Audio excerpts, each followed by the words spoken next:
Hello, hi everyone. I hope you all are well and may divine bless us all, my dear friends. Master, I welcome you all. और master हम कर रहे हैं श्रीमद् भगवद गीता और हम आ पहुंचे हैं फोर्थ चैप्टर पे, चतुर्थ अध्याय पे। और हम यहाँ पे 11 श्लोक तक इस अध्याय को कर चुके हैं। अभी हम करने वाले हैं 12वां श्लोक।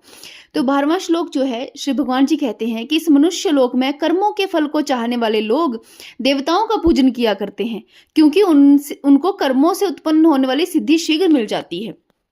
देखो भगवान क्या कह रहे हैं कि जो लोग कर्मों से फल की इच्छा रखते हैं वो अक्सर देवी और देवताओं का पूजन करते हैं। कितनी सटीक और कितनी सच्ची और कितनी कड़वी बात कह दी है।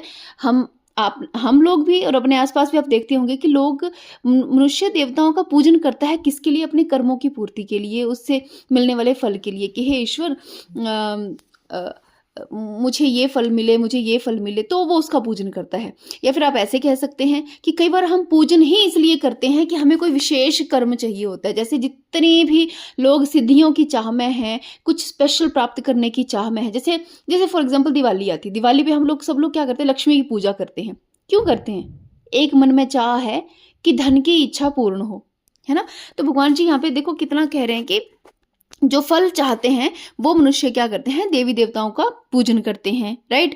उसके बाद अगले श्लोक में भगवान कह रहे हैं, 13वां श्लोक, ब्राह्मण क्षत्रिय वैश्य और शूद्र इन चार वर्णों का समूह गुण और कर्मों के विभाग पूर्वक मेरे द्वारा रचा गया है। इस प्रकार उस सृष्टि रचना आदि कर्म का कर्ता होने पर भी मुझ अविनाशी परमेश्वर को तो वास्तव में अकर्ता ही जान। तो भगवान जी कह रहे हैं कि देखो अर्जुन, जितने भी मनुष्य हैं वो ईश्वर की पूजा करते हैं केवल अपनी इच्छाओं की पूर्ति के लिए। और भगवान जी ये कह रहे हैं कि मीन्स कि वो मनुष्य खुद चाहता है कि उसके कर्मों का उसको फल मिले। जैसे मैंने एग्जांपल दिया कि लक्ष्मी की पूजा कर रहे हैं, हम एक कर्म कर रहे हैं और हमें इच्छा है कि हमें फल मिले, यानी हमें धन मिले, ठीक है। हम लोग क्या कर रहे हैं? फॉर एग्जाम्पल हम अपने घर में कोई कथा, कोई हवन करवाते हैं, कोई बहुत सत्संग करते हैं या किसी का कथा प्रवचन करवाते हैं, तो हमारी इच्छा क्या रहती है? भीतर ही भीतर क्या है? हमें पुण्य प्राप्त हो। सपोज हमने गरीब लोगों को खाना खिलाया तो हमारी भीतर इच्छा क्या है? हमें पुण्य प्राप्त हो, हमें एटलीस्ट और कुछ नहीं तो हमारी ख्याति हो, हमारी मान सम्मान हो, लोग हमें समझें या लोग हमें ये कहें कि आप बहुत दानी हैं, ये बहुत दानी व्यक्ति हैं, है ना। तो भगवान कहते हैं कि मनुष्य खुद ही क्या करता है? कर्मों को चाहता है।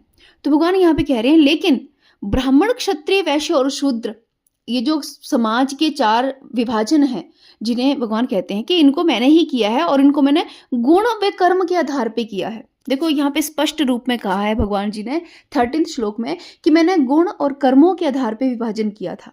यानी समाज का विभाजन ईश्वर ने स्वयं किया है, लेकिन किया किस आधार पे? गुण और कर्म पे, यानी वंश के आधार पे नहीं है। यहाँ पे गुण और कर्म, यानी जो जैसा कर्म करेगा वो उसका वैसा ही क्या कहा जाएगा? वर्ण कहा जाएगा, राइट। सपोज करो कोई ब्राह्मण कुल में उत्पन्न हुआ है ना, और वो क्या कर रहा है?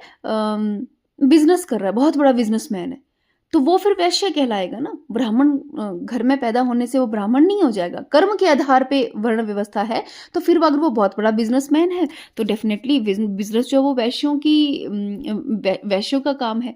देखिए भगवान जी ने समाज की ईज के लिए, समाज में एक ईजीनेस बनाए रखने के लिए 4 विभाग किए थे कि वे ब्राह्मण जो है वो ब्रह्म का ज्ञान देंगे। यानी समाज में ज्ञान वाला जो भाग है वो ईश्वर ने ब्राह्मण को दिया। ब्राह्मण मीन्स वो कोई भी व्यक्ति, एनीबॉडी, है ना, जो क्या कर सकता है? ज्ञान दे सकता है, वो ब्राह्मण की श्रेणी में आएगा, चाहे वो कोई भी है। कोई भी व्यक्ति जो किसी भी प्रकार से रक्षा करता है, प्रोटेक्शन देता है। वैसे बेसिकली जितने भी मेल हैं उनका एक मेन कार्य रहता है टू प्रोटेक्ट देयर फैमिली। वो अपनी फैमिली को सुरक्षा प्रदान करते हैं, भावनात्मक, मेंटली, इमोशनली, फाइनेंशियली, हर तरीके से वो क्या करते हैं? सुरक्षा प्रदान करते हैं। तो जो भी मनुष्य किसी भी तरह की सुरक्षा किसी को प्रदान कर रहा है वो क्षत्रिय की श्रेणी में आता है, और जो भी मनुष्य क्या कर रहा है? धन अर्जित कर रहा है, वो वैश्य की श्रेणी में आता है। और जो भी मनुष्य सेवा भाव रख रहा है अपने भीतर, जो दूसरों की सेवा कर रहा है, वो शूद्र की श्रेणी में आता है, यानी सेवा करने वाले शूद्र की श्रेणी। लेकिन अगर हम ध्यान से देखें तो ये चारों ही वर्ण हर एक मनुष्य के भीतर है। ये सिर्फ समाज की व्यवस्था नहीं है, ये हमारी भी व्यवस्था है। कभी कभी देखो हम हर रोल प्ले करते हैं। कहीं हम ज्ञानी होते हैं तो स्वयं हम ब्राह्मण हो जाते हैं। कहीं हम अपने परिवार की रक्षा सुरक्षा करते हैं, भावनात्मक सुरक्षा करते हैं, आस-पड़ोस समाज की या किसी भी तरीके से हम रक्षा के भाव में उतरते हैं, तो हम क्षत्रिय भी हो जाते हैं। अपने परिवार के लिए हम धन अर्जित करके ला रहे हैं, तो हम ही क्या हैं? वैश्य भी हैं। और हम ही अपने बड़े-बुजुर्गों की सेवा कर रहे हैं, हम ही अपने घर में आने वाले जानवरों की या आने वाले अतिथियों की सेवा कर रहे हैं, तो हम ही शूद्र भी हैं। तो ये समाज की व्यवस्था नहीं है, ये हमारे जीवन की भी व्यवस्था है और इन चारों में बैलेंस होना आवश्यक है। यदि कोई व्यक्ति केवल कहे कि मैं केवल ज्ञान ही दूँगा घर में बैठ के और ना मैं प्रोटेक्शन दूँगा, ना यानी ना मैं धन अर्जित करूँगा, ना मैं सेवा भाव करूँगा, तो उसका जीवन उतना सुगम नहीं है। तो जीवन की सुगमता के लिए भगवान ने कर्म के आधार पे यानी कार्य करने के आधार पे 4 विभाजन किए थे। बाद में फिर ये समाज के विभाजन बन गए। हालाँकि ये आपके जीवन के विभाजन हैं। और ये रोल आपको डेली प्ले करने पड़ते हैं। डेली ही आप शूद्र भी होते हैं, डेली ही आप वैश्य की कैटेगरी में भी आते हैं, डेली ही आप क्षत्रिय और डेली आप ब्राह्मण भी होते हैं। ये चारों ही रोल में हम क्या करते हैं? डेली प्ले करते रहते हैं। ध्यान से देखें, हम करते हैं ऐसा। तो भगवान कह रहे हैं कि इन चारों वर्णों को मैंने उत्पन्न किया है, इस सृष्टि की भी रचना मैंने की है, लेकिन फिर भी मुझ अविनाशी परमेश्वर को तू वास्तव में अकर्ता ही जान। लेकिन फिर भी मैंने कुछ भी कर्ता के भाव से नहीं किया, यानी मैं अकर्ता हूं, मैंने कुछ नहीं किया है ना। मतलब वो कहते हैं कि मैंने केवल सृष्टि की रचना की है, लेकिन उसमें मेरा कोई मोटिव नहीं है। जैसे मनुष्यों का हर कर्म के पीछे मोटिव है, तो भगवान कहते हैं मैंने तो 4 वर्ण उत्पन्न कर दिए, लेकिन मेरा कोई मोटिव नहीं है इसके पीछे। मैं कर्ता के भाव से मैंने कभी इन सब की रचना नहीं की, सृष्टि की रचना कर्ता के भाव से नहीं की है। मैं अकर्ता हूँ, मैं वो हूँ जो आपके कर्म से परे है, जो आपके कर्ता भाव से परे है। वो अकर्ता वाली जो फीलिंग्स है ना, जो केवल तभी आती है जब आप सरेंडर के मोड में होते हैं, समर्पण के भाव में होते हैं। जब आपको ना किसी से कोई शिकायत है, ना ही आपको किसी से एक्सपेक्टेशन है, उस समय जो आपके भीतर भाव है वो है अकर्ता वाला भाव। तो ईश्वर कहते हैं कि मैं अकर्ता ही हूँ। वही जो आपके भीतर जब वो भाव उत्पन्न होता है वही मैं हूँ, राइट। अगले श्लोक में भगवान जी कह रहे हैं, कर्मों के फल में मेरी स्पृहा नहीं है, इसलिए मुझे कर्म लिप्त नहीं करते। और जो इस प्रकार जो मुझे तत्व को जान लेता है वे कर्मों से नहीं बनता। भगवान कह रहे देखो, कर्मों का जो फल होता है ना, उसमें मेरी कोई रुचि है नहीं। मनुष्य और ईश्वर में क्या भेद है? केवल यही भेद है कि मनुष्य जब कर्म करता है तो उसके फल में अत्यधिक रुचि रहती है। यदि आप कुछ अच्छा कर्म करते हैं तो भी फल में आपकी रुचि है कि मुझे कुछ पुण्य प्राप्त होगा, मुझे कुछ ख्याति प्राप्त होगी। लेकिन यदि आप पाप करते हैं तो भी आपकी रुचि होती है। आपने देखा है ना, कई बार आप पाप करते हैं, आपसे कुछ पाप कर्म हो जाता है, तो आप क्या करते हैं? फिर गंगा स्नान करते हैं, किसी पंडित को बुला के कुछ हवन करवाते हैं, है ना, उसका प्रायश्चित करते हैं। यानी पाप का आप क्या करते हैं? प्रायश्चित करते हैं। इनडायरेक्टली आप डर रहे हैं किससे? फल से, किस पाप का मुझे फल प्राप्त होगा, है ना। तो दोनों ही तरीके से आप फल में इन्वॉल्व हैं। यानी फल में आपका क्या है? एक इंटरेस्ट है कि इसका फल अच्छा मिलेगा, इसका फल बुरा मिलेगा, राइट। तो भगवान कहते हैं कि जो फल है ना, जो कर्म, मैंने ये सृष्टि रचना कर भी दी, लेकिन फिर भी मेरी कर्मों के फल में मेरी कोई इच्छा नहीं है और मुझे छू भी नहीं सकते। और ना ही इसलिए बोलते क्योंकि इच्छा नहीं है, कर्मों के फल में इच्छा नहीं है, इसलिए कर्म मुझे कभी लिप्त भी नहीं करते, मुझे कभी बांधते भी नहीं है वो, राइट। तो भगवान कह रहे हैं कि अगर तुम इस तत्व को जान लो, यानी जो मनुष्य भी यदि इस तत्व को जान ले कि कर्मों के फल में इच्छा नहीं रखनी है, उससे आपको कोई लेना देना नहीं, आपको केवल कर्म करने हैं। यदि मनुष्य ये जान ले तो वो कहते हैं, भगवान जी कह रहे हैं कि वे फिर कर्मों से नहीं बंधता। कर्म उसको नहीं बांध सकते। जैसे मुझे कर्म नहीं बांध सकते, वैसे ही उस मनुष्य को भी कर्म नहीं बांध सकते जिसकी फल में कोई इच्छा नहीं है। यानी फल क्या प्राप्त होगा उसको सब स्वीकार है। देखो, फल में इच्छा किसकी नहीं होगी? कौन सा ऐसा व्यक्ति जिसकी फल में इच्छा नहीं होगी? केवल वही व्यक्ति जो समर्पण के भाव में है। और जो समर्पण के भाव में, उसको सब कुछ स्वीकार्य है। उसके जीवन में कुछ अच्छा हो रहा है, उसको वो भी स्वीकार्य है। उसके जीवन में कुछ बुरा हो रहा है, उसको वो भी स्वीकार्य है। यदि कुछ अच्छा हो रहा है तो भी वो कह रहा है कि ईश्वर इच्छा। नॉर्मली हमारे साथ कुछ अच्छा होता है तो हम कहते हैं हमारे कर्म, और कुछ बुरा होता है तो हम कहते हैं भगवान पता नहीं तुमने क्यों ऐसा मेरे साथ किया। तब हम ये नहीं कहते कि हमारे बुरे कर्म, है ना। तो जो व्यक्ति समर्पण के भाव में, पूर्ण समर्पण के भाव में है, तो उसके जीवन में कुछ भी हो रहा है वो केवल ईश्वर इच्छा मान रहा है। केवल वही व्यक्ति कर्मों के बंधन से मुक्त है। क्योंकि जब तक समर्पण नहीं है तब तक हमें ये लगता है कि हमने किया है, ये हमने किया है। जब हमने किया है तो कर्ता का भाव है तो फिर फल भी उसको मिलेगा, फल में बीज होंगे, बीजों से एक फल से, एक कर्म से कई कर्म उत्पन्न होते हैं। लेकिन जब आपके भीतर आई सरेंडर का भाव गया, समर्पण का भाव आ गया कि मैं तो कुछ कर ही नहीं रहा हूँ, जो करने वाला है वो ईश्वर है। लेकिन समर्पण के भाव में ये ये याद रहना चाहिए आपको, समर्पण का अर्थ ये नहीं है कि आपके जीवन में अब सब कुछ अच्छा ही होगा।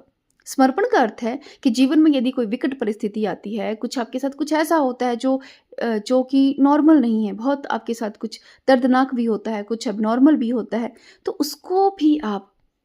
उसको भी आप पूर्णतः स्वीकार करें कि मुझे स्वीकार है ईश्वर, यदि तुम्हारी ये इच्छा है तो मुझे ये भी स्वीकार है।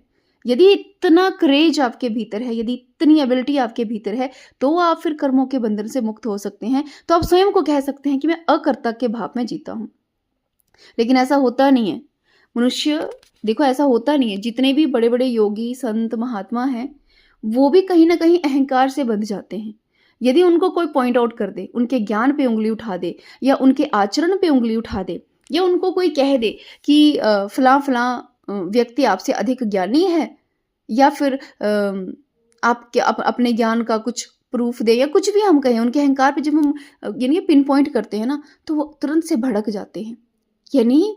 यानी अभी भी वो फल में इच्छा रख रहे हैं। फल किस चीज़ की? मैं महात्मा हूँ और मुझे रिस्पेक्ट मिलनी चाहिए, मैं महात्मा हूँ, मुझे सबके द्वारा पूजा जाना चाहिए, मेरे ज्ञान का क्या होना चाहिए, मेरे ज्ञान की ख्याति होनी चाहिए, एटसेट्रा एटसेट्रा एटसेट्रा। तो वो संत भी या वो महात्मा भी कर्मों से मुक्त नहीं हुए। जो अकर्ता के भाव में जीता है, उसे अच्छे और बुरे कर्म, किसी का क्रिटिसिज्म या किसी की प्रेज भी अफेक्ट नहीं कर सकती। कोई आपकी निंदा कर रहा है तो वो भी आपको स्वीकार्य है। कोई आपको आपकी बहुत क्या कहते हैं उसको, कि बहुत प्रेज कर रहा है, तो वो भी आपको स्वीकार्य है। उसमें ना तो आप निंदा में विचलित हो रहे हैं, ना ही आप प्रेज में विचलित हो रहे हैं। अब इसका मतलब ये नहीं कि आपको कोई भी कुछ भी कह जाए। लोग कहते हैं कि हम तो कुछ कहते नहीं है, हमें तो लोग कुछ भी कह जाएं तो हम तो फिर भी कुछ नहीं कहते, चुप रहते हैं। लेकिन क्या भीतर से ऐसा होता है? बाहर से आप चुप रह रहे हो, क्या आपके भीतर क्या भावों का या विचारों का द्वंद्व नहीं चल रहा? भीतर से देखिए ना, कि अगर आपके भीतर विचारों या भावों का द्वंद्व नहीं चलता है बाहर की किसी भी परिस्थिति से, तो आप समर्पण या अकर्ता के भाव में है, तब आपको कर्म नहीं बांधेंगे।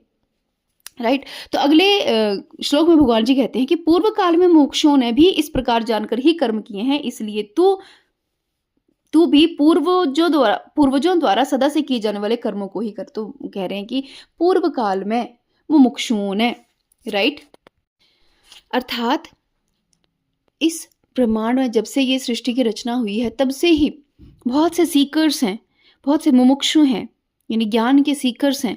ठीक है, उन्होंने भी यही कर्मों से कैसे मुक्ति पाई है, इसी माध्यम से मुक्ति पाई है, समर्पण में आगे मुक्ति पाई है, अकर्ता का भाव अपने भीतर रखकर तभी वो कर्मों से मुक्त हो पाए हैं।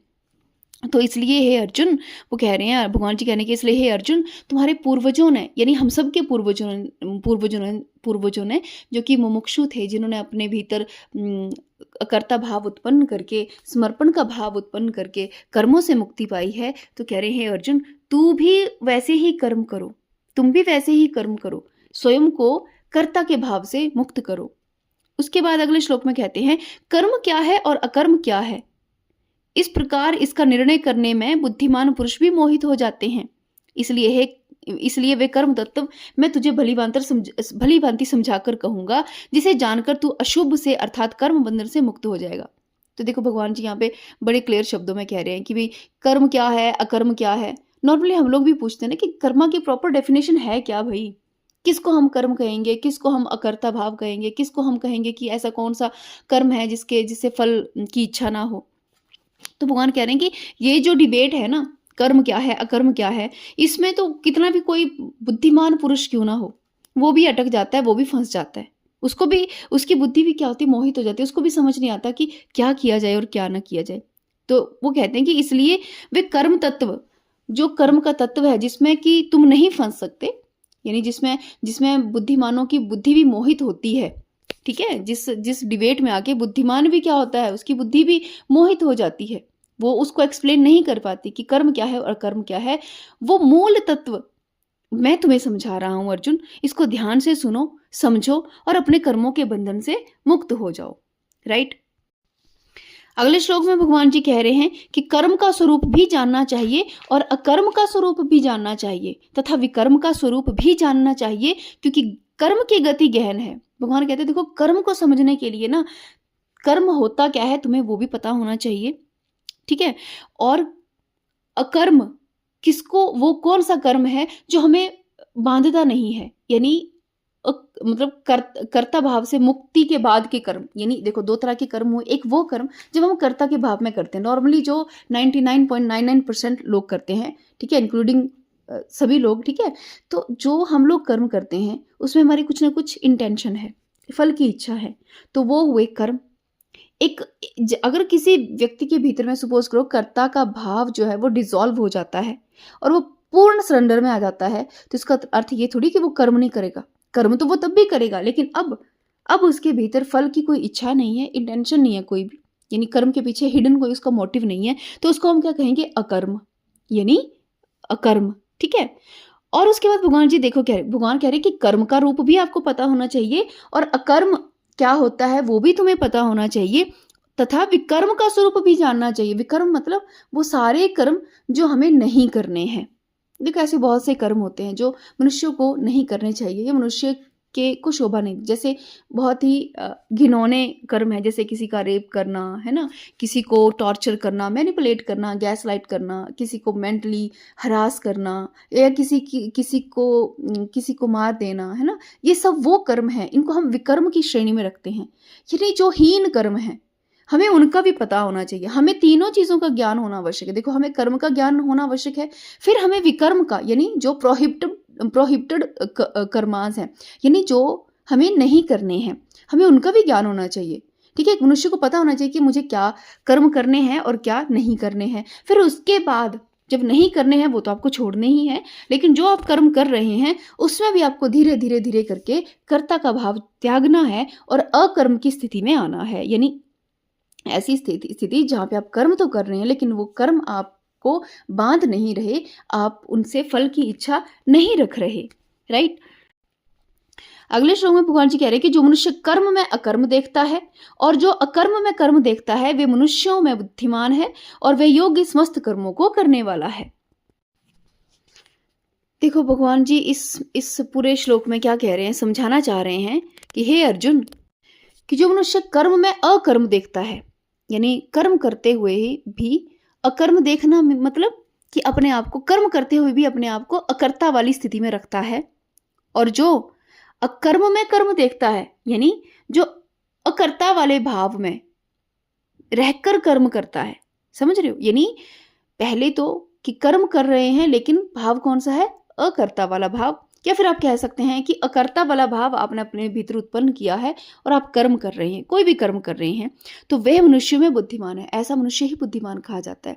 अकर्म का मतलब ये नहीं है कि काम ही नहीं करना, बस बैठ गए एक जगह पे, अब हम हिल भी नहीं रहे हैं, वो भी एक तरह का कर्म है। क्योंकि दूसरे अध्याय में भगवान जी ने यही समझाया है, सॉरी तृतीय अध्याय में कर्मयोग में, कि भाई ये कर्म भूमि है सृष्टि, कर्म तो आपको करना ही पड़ेगा।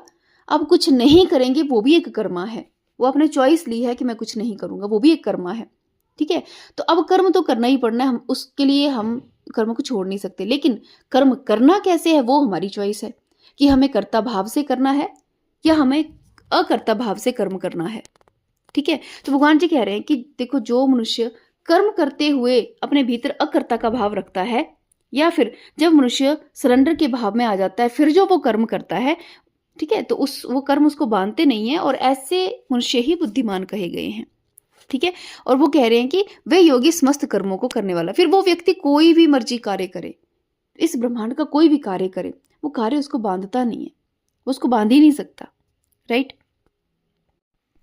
अगले श्लोक में भगवान जी कह रहे हैं कि जिसके संपूर्ण शास्त्र सम्मत कर्म बिना कामना और संकल्प के होते हैं तथा जिसके समस्त कर्म ज्ञान रूप अग्नि के द्वारा भस्म हो गए होते हैं, उस महापुरुष को ज्ञानी जन भी पंडित कहते हैं। देखो, भगवान जी यहाँ पे कह रहे हैं कि वह पुरुष जिसने अपने ज्ञान रूप अग्नि में अपने कर्मों को भस्म किया है।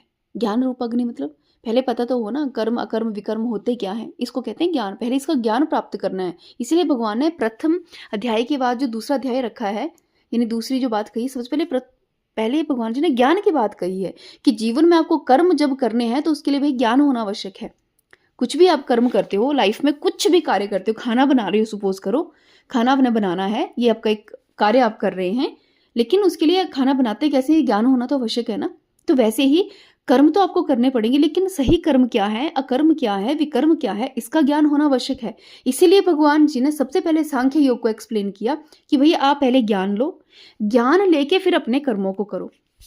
और इस श्लोक में भगवान जी यही कह रहे हैं कि वह मनुष्य जो अपने कर्मों को ज्ञान रूपी अग्नि में भस्म कर देता है, यानी ज्ञान उसको प्राप्त कर लिया और ज्ञान होने के बाद अब धीरे धीरे धीरे वो अपने कर्मों को उस ज्ञान में, उन ज्ञान रूपी अग्नि में क्या कर रहा है, वैनिश कर रहा है। धीरे धीरे वो अकर्ता वाले भाव में जा रहा है, क्योंकि उसको ज्ञान हो चुका है कि क्या कार्य हैं जिसको सृष्टि से बांधेंगे और क्या कार्य हैं जिसको सृष्टि से मुक्त करेंगे। तो वो कहते हैं ऐसा मनुष्य जो जिसके भीतर कोई भी इच्छा नहीं है, जिसके भीतर कोई संकल्प नहीं है, कोई डिजायर नहीं है, कोई एक्सपेक्टेशन भी नहीं है, और जिसने बहुत सारा ज्ञान लेके अपने कर्मों को क्या कर दिया है, भस्म कर दिया है, ऐसे मनुष्य को जितने भी ज्ञानी हैं, जितने भी ज्ञानी लोग हैं, वो उसको ऋषि कहते हैं। यानी यहाँ पे ऋषि की परिभाषा दी गई है, सेज ऋषि कहते हैं। ऋषि कौन है? वह जिसने अपने भीतर समस्त कामनाओं का त्याग कर दिया है, जिसके भीतर कोई भी इच्छा या एक्सपेक्टेशन शेष नहीं रही, और उसको इतना ज्ञान है कि उस ज्ञान की अग्नि में उसने अपने सारे कर्मों को क्या कर दिया है, भस्म कर दिया है। अर्थात वो पूरी तरह से समर्पण के भाव में है, सरेंडर के मोड में है, और वो ईश्वर को समर्पित होके जी रहा है, ईश्वर को समर्पित होके ही वो कार्य कर रहा है, जिसमें स्वयं का उसका कोई कर्ता भाव नहीं है। वही केवल ऋषि है, वही केवल, उसको ही क्या कहते हैं, ज्ञानी, या हम क्या कहते हैं, ऋषि कहते हैं। अगले श्लोक में भगवान जी कहते हैं कि जो पुरुष समस्त कर्मों में और उनके फल में आसक्ति का सर्वथा त्याग करके संसार के आश्रय से रहित हो गया है और परमात्मा में नित्य तृप्त है, वे कर्मों को भली भांति बरतता हुआ भी वास्तव में कुछ भी नहीं करता है। तो भगवान कहते हैं कि ऐसा मनुष्य, ठीक है, ऐसा मनुष्य यदि जिसने अपने समस्त एक्सपेक्टेशंस का या अपने इच्छाओं का त्याग कर दिया है और वो संसार में ही रहा है। सपोज करो कोई गृहस्थ है जिसके भीतर ना तो कोई एक्सपेक्टेशन है, ना ही उसकी कोई प्रबल कोई इच्छा है ना, ना ही उसका किसी से मोह है, ना ही वो किसी के प्रति आसक्ति से भरा हुआ है ना। तो भगवान कह रहे हैं कि ऐसा व्यक्ति संसार में रहते हुए सारे कर्म करता है, लेकिन वो कर्मों में फंसता नहीं है, यानी कर्म उसको बांध नहीं सकते। ठीक है, तो यहाँ पे बहुत अच्छा एक मैसेज ईश्वर ने दिया है यहाँ पे हम सबको कि भाई जरूरी नहीं है कि आपको कर्मों के बंधन से मुक्ति के लिए आपको संसार का त्याग करना पड़ेगा।